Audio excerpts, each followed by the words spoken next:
Hey there, folks. Today we're diving into the latest developments in the Middle East. U.S. Secretary of State Antony Blinken is heading to Israel once again, aiming to push for a ceasefire in Gaza as the conflict with Hamas enters its 11th month. Blinken's mission isn't just another routine visit. This marks his 9th or 10th trip to the region since the conflict began, highlighting the U.S.'s unwavering commitment to finding a peaceful solution. During his visit, Blinken is set to meet Israeli Prime Minister Benjamin Netanyahu and other top officials. Now, let's talk about what's on the table. The U.S., alongside mediators Qatar and Egypt, has rolled out proposals addressing key issues. These include a ceasefire, the release of hostages held by Hamas, humanitarian aid for Gaza, and efforts towards regional stability. While there's cautious optimism, the challenges are significant. Blinken's trip follows visits from other high-ranking U.S. officials, underscoring the urgency of the situation. The U.S. is keen on preventing further escalation and mitigating the risk of retaliation from Iran or its proxies.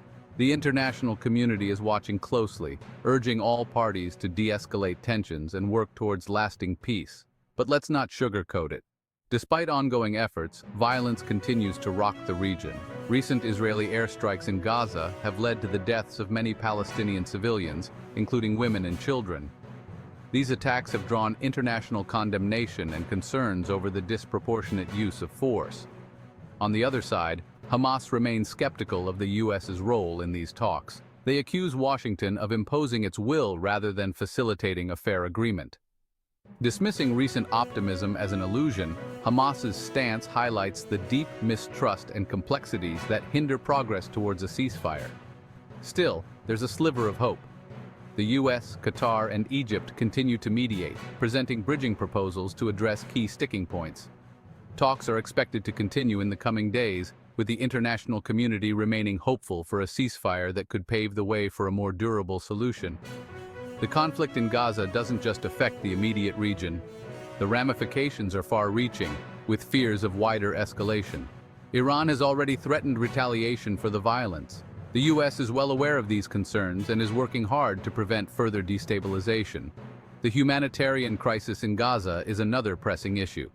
The ongoing conflict has led to widespread displacement, food shortages, and a lack of access to essential services.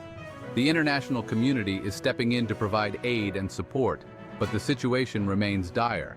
In the end, the U.S.'s diplomatic efforts are crucial in preventing further bloodshed and addressing the root causes of this conflict. A lasting solution requires tackling the underlying political and security concerns of both Israelis and Palestinians. The international community must stay engaged and committed to supporting a peaceful resolution, ensuring the security and well-being of all parties involved. That's all for now. Thanks for tuning in. If you found this video informative, hit that like button and subscribe for more updates on this developing story. Stay safe and see you next time.